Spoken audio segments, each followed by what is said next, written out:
இன்னைக்கு நம்ம 108 திவ்ய தேசத்துல பார்க்க போற இடம் பார்த்தீங்கன்னா திருநாகி அப்படிங்கிற நாகப்பட்டினத்தில் இருக்கக்கூடிய இடம். சவுந்தரராஜ பெருமாள் திருக்கோவில்.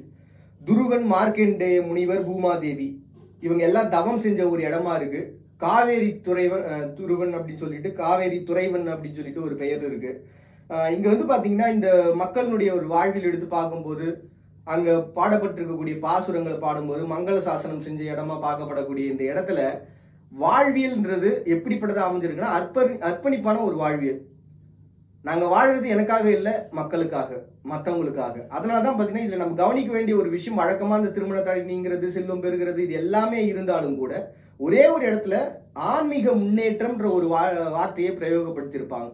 எப்படின்னா நம்ம பார்க்குற கடவுள் எப்படிப்பட்டவங்க, இப்போ 7 நிலைகள் அடைகிறது இந்த கான்செப்ட் எல்லாமே பார்த்தீங்கன்னா நம்மளுடைய சிந்தைக்குள்ள உருவாவதா, இல்லை இறைவன் அருள்ன ஒன்றா, இல்லை உலகத்தில் இருக்கக்கூடிய பல வாழ்ந்து முடித்த முன்னோர்களுடைய சிந்தைகளை உருவான ஒரு விஷயங்களை நம்மகிட்ட கொடுத்துட்டு போகிறாங்களா அப்படின்னு.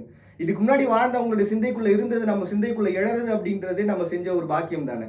அப்படி நினைக்கும் பொழுது அந்த ஆன்மீக முன்னேற்றம்ன்றது, இதுக்கு முன்னாடி நீங்கள் வாழ்ந்த வாழ்வில் இப்படி இருந்தது, இப்போ நம்ம வாழ்கிற காலகட்டம் இப்படிப்பட்டதா இருக்குது, இந்த சமயத்தில் எனக்கு ஒரு மாற்றம் தேவை, ஒரு ஆன்மீகம் தேவை, அந்த ஆன்மீகம் எப்படிப்பட்டதா இருக்கணுன்ற ஒரு சிந்தையை நீங்கள் எனக்கு கொடுங்க அப்படின்னு கேட்டு வாங்கி இந்த உலகத்துக்கு கொடுக்குற அர்ப்பணிக்கிற ஒரு வாழ்வியல் தான் பார்த்தீங்கன்னா 108 திவ்ய தேசத்தில் முக்கியமான ஒன்றா பார்க்குற சவுந்தரராஜ பெருமாள் திருக்கோவிலாக இருக்குது. இந்த திருநாகி அப்படின்ற ஒரு கோவிலுடைய வழக்கமான ஒரு கலாச்சாரம் சார்ந்த ஒரு வாழ்வியல் அப்படின்னு சொல்லாமல் போக, அங்கே போனோம் அப்படின்னா சிந்தை அப்படின்றது நமக்கு எப்படி எழும் அப்படின்னா, நீங்கள் பார்க்குற கடவுளை எப்படி பார்க்குறீங்கன்ற ஒரு விதம் தான்.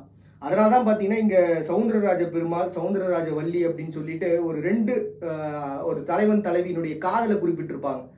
ஒரு பக்கம் பார்த்தீங்கன்னா காவேரி துறைவன் அப்படின்னு சொல்லிட்டு அந்த நதிக்கரை ஓரமாக அவங்களுடைய காதல் ஒரு பக்கம் இருக்கும். இன்னொரு புனிதமான ஒரு வாழ்வியல்ன்றது ஒரு பக்கம் இருக்கும். காதல் கொண்டவங்க ஒரு பக்கம், இன்னொரு பக்கம் பார்த்தீங்கன்னா திருமணம் செஞ்சு வாழ்ந்தவங்க ஒரு பக்கம், இன்னொரு பக்கம் தவம் செஞ்ச மார்க்கண்டேய முனிவர் ஒரு பக்கம், துருவன் ஒரு பக்கம், பூமாதேவி ஒரு பக்கம். நம்ம எவ்வளவுக்கு எவ்வளவு அமைதியாக இருக்கிறோமோ, எவ்வளவுக்கு எவ்வளவு நம்ம காத்தருள்றோமோ, அவ்வளவுக்கு அமைதிக்குள்ள இந்த உலகத்தினுடைய ஒட்டுமொத்த சிந்தையும் நம்மளால அடைய முடியுன்ற ஒரு கான்செப்ட் தான் 108 திவ்யதேசத்துல முக்கியமான ஒன்றா திருநாகின்ற ஒரு பிளேஸ்ல இருக்கக்கூடிய இந்த சவுந்தரராஜ பெருமாள் திருக்கோவில்.